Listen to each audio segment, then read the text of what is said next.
Hey everybody, good evening. We continue on the path of having a conversation with many of you about the contents of the Rooming House Millionaire.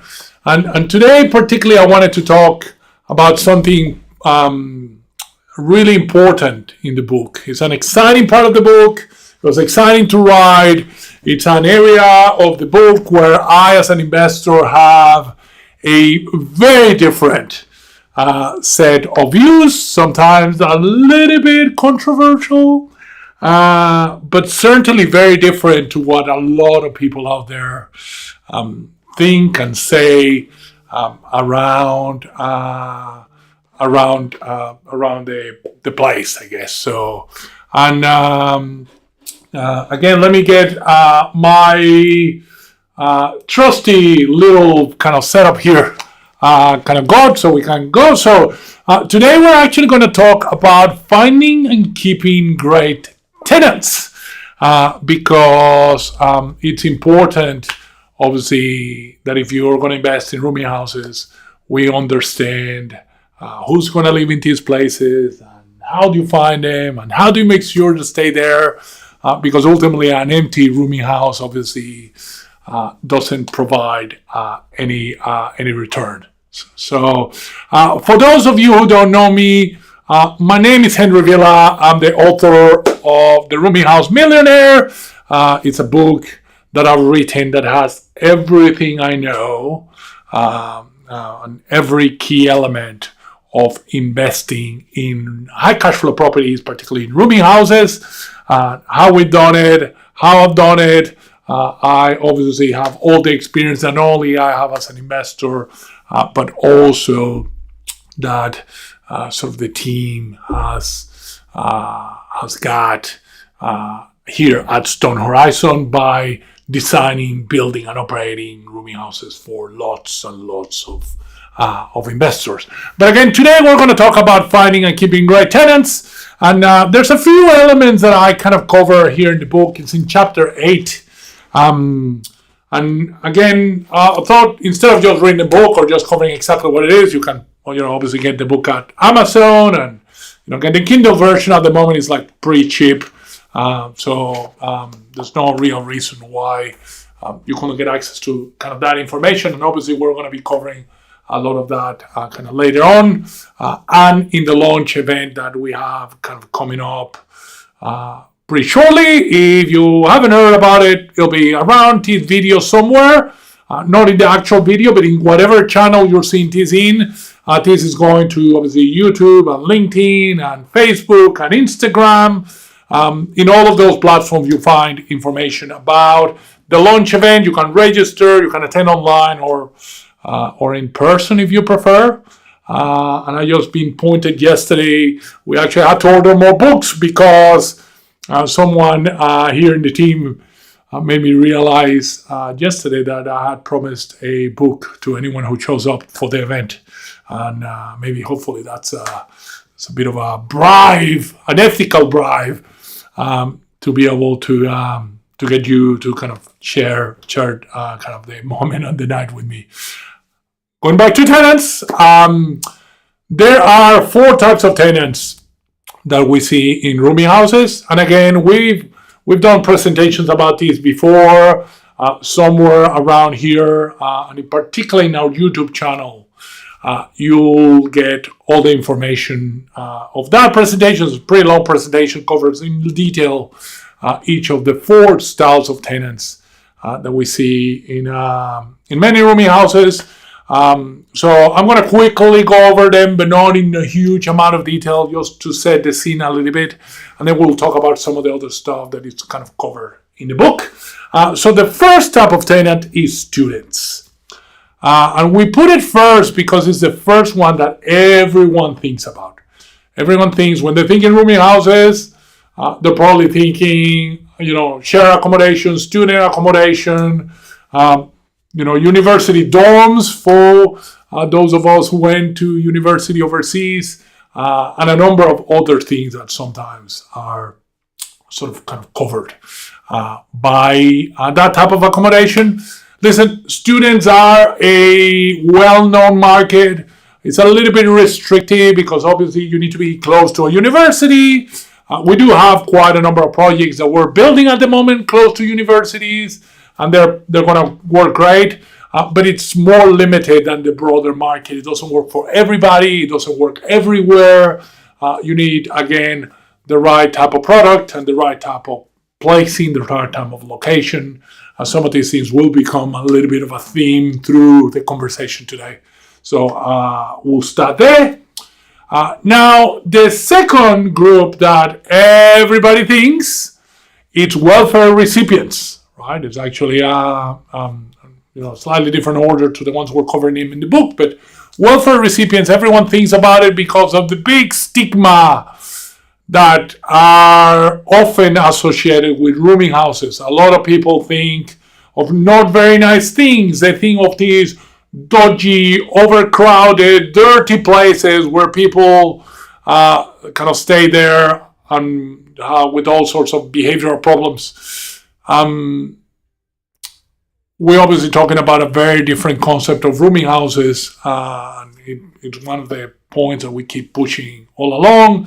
And again, if you've seen some of our video tours, or if you have ever visited one of our house opens, not that we have them too often, but if we have seen one of our properties, you probably already realize that this is not your traditional rooming house, certainly far away from the concept that got popularized, nearly 100 years ago in this country.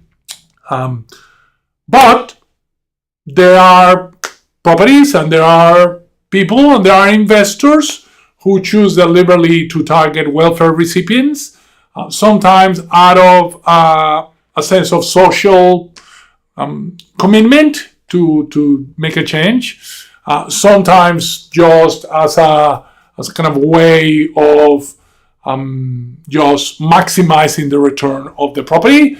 We don't do a huge amount of work in that space, but there's plenty of investors who do. And like I said, it can be a really, really profitable market, albeit not with their disadvantages. And again, we cover a bunch of that just over there in the book. So the third type of tenant is one of our favorite ones. It's young professionals. In fact, the significant majority of the tenants or the residents living in our properties are effectively people who have a job, who kind of are sort of younger, want to move away maybe from home, but can't afford or chooses not to live in a bigger place, and then they decide to live in our properties.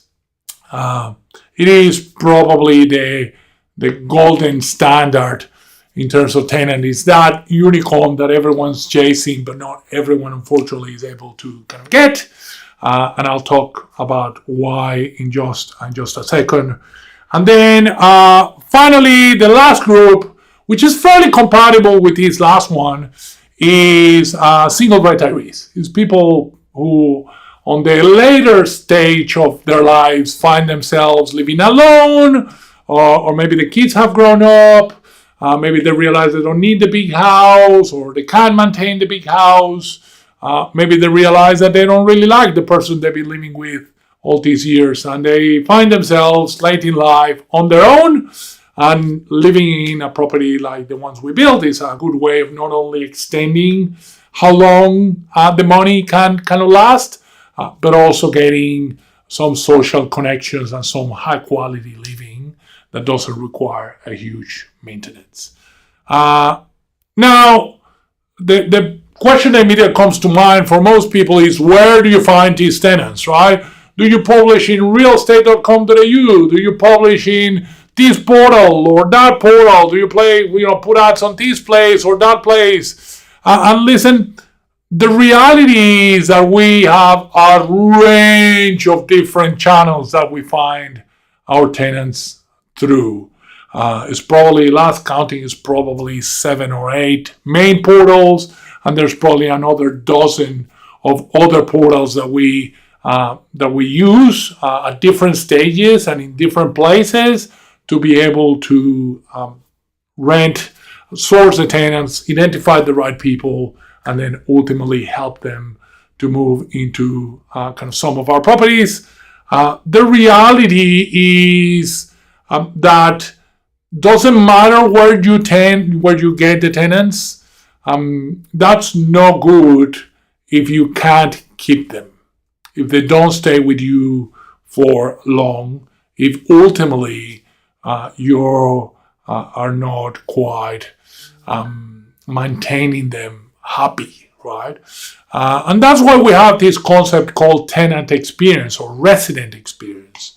For us, we need to recognize that the tenant is the source of every single cent that an investor will ever make in property, and particularly in high cash flow properties.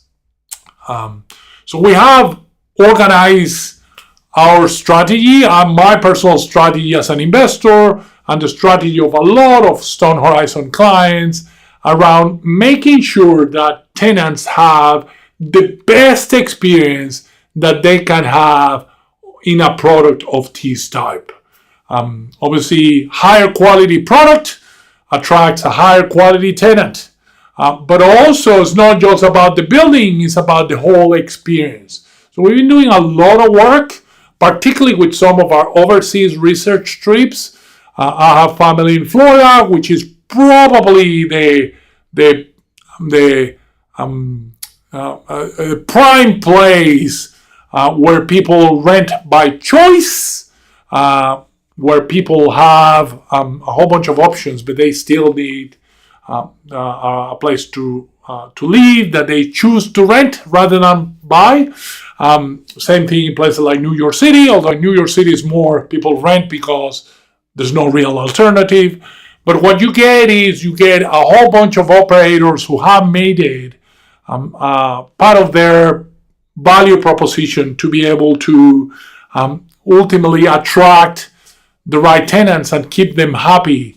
And it's usually related to quality of service, it's usually related to facilities, it's usually related to the quality of the place. When you look at the way we operate a lot of our, particularly our higher end rooming houses, which are the bulk majority of what we do, you find something very different to the approach of let's cram in as many tenants as we can on this particular property, in this particular house, and then squeeze them out for every dollar that they can give us, so that way we can maximize the return.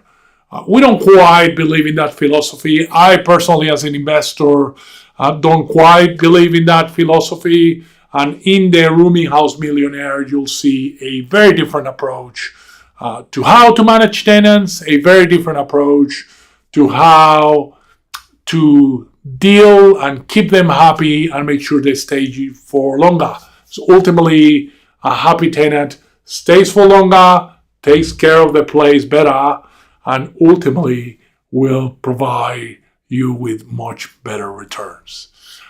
That's really the overview of Chapter 8, Finding and Keeping Great Tenants, here at in preparation for the law